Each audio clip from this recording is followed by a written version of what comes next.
When we talk about the African National Congress or the ANC, we're talking about an organization that has existed longer than the South African state itself in its democratic form. Now, the ANC was founded on the 8th of January 1912, a time where Black South Africans were systematically excluded from political power. According to its founding documents and historians, the ANC was created to unify African political voices and to resist laws that restricted land ownership, education, and movement. For decades, the ANC pursued change through formal petitions and appeals to the colonial government. This approach reflected the party's reality of the time. However, by the 1940s, a younger generation within the organization began to argue that polite appeals were no longer effective. The formation of the ANC Youth League, led by figures such as Nelson Mandela, Walter Sisulu, and Oliver Tambo, marked a clear strategic shift.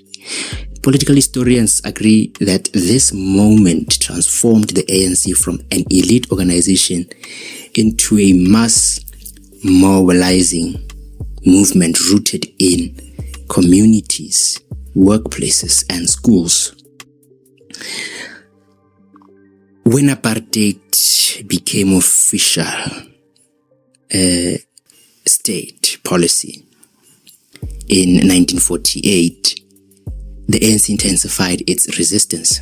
It organized boycotts, strikes, and civil disobedience campaigns aimed at making the country ungovernable under apartheid rule.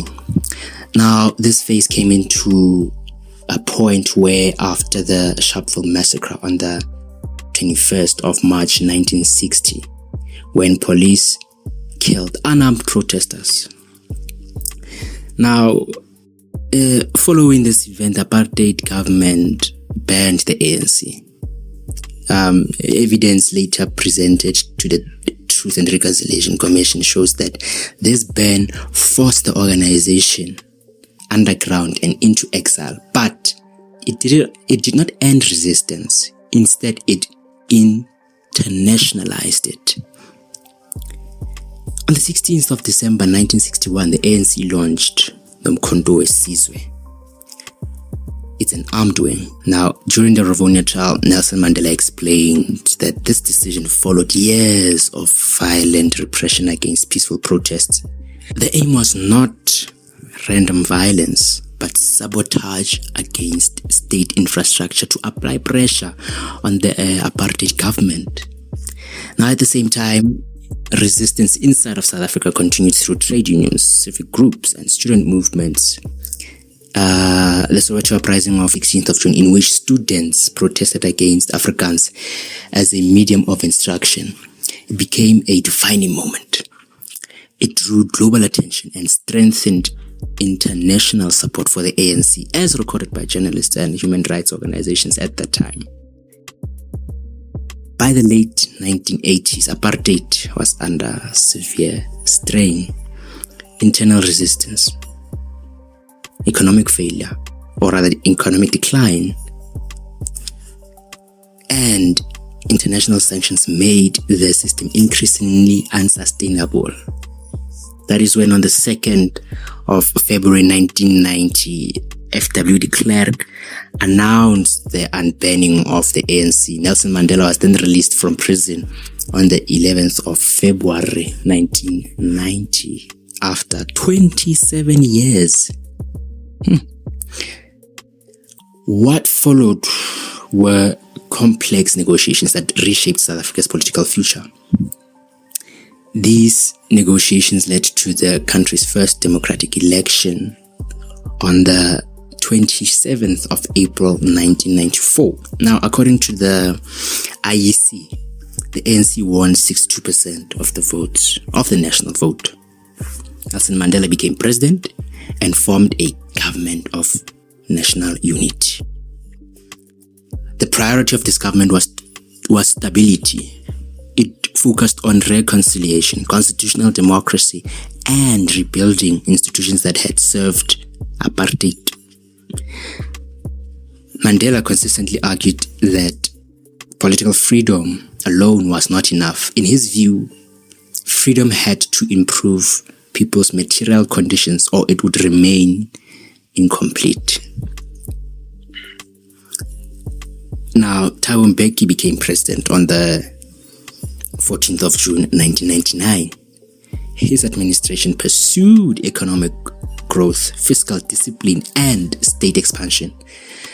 Government data shows that access to electricity, clean water, housing, and societal grants increased significantly during this period. These were structural changes aimed at addressing apartheid-era inequality. At the same time, Mbeki's handling of the HIV and AIDS epidemic became one of the most criticized aspects of ANC governance.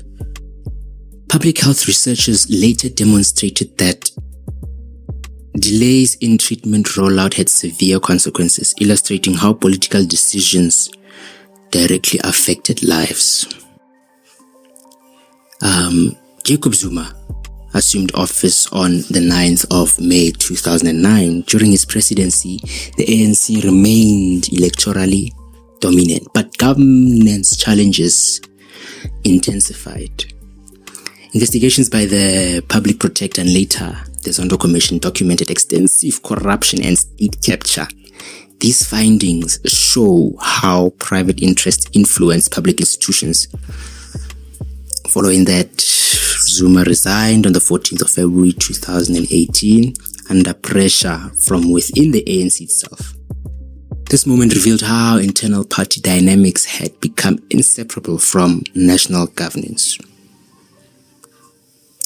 Cyril Ramaphosa became president on the 15th of February 2018, promising institutional reform and economic recovery. I bet I can remember it like yesterday, seeing him win the national conference in 2017. I was watching it live, in fact. I was in Durban.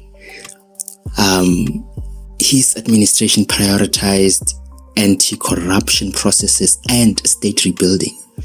However, Statistics South Africa confirms that unemployment has remained above 30%, highlighting the depths of structural economic problems. In the national election held May 2024, the IEC reported that the ANC received just over 40% of the vote. For the first time since 1994, the party has lost its parliamentary majority and was required to govern through coalitions, aka Government of National Unity.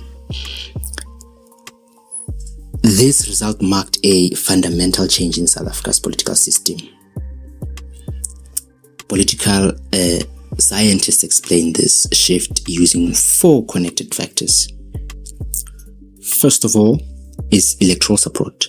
Research by the Electoral Institute for Sustainable Democracy in Africa shows a steady decline in ANC vote share over successive elections. Now this means the party can no longer rely on historical loyalty alone, and it must compete for votes on performance. Second is institutional balance. Now, studies by the South African Institute of International Affairs show that courts, oversight bodies, and the media now play a stronger role in limiting executive power, reinforcing constitutional accountability.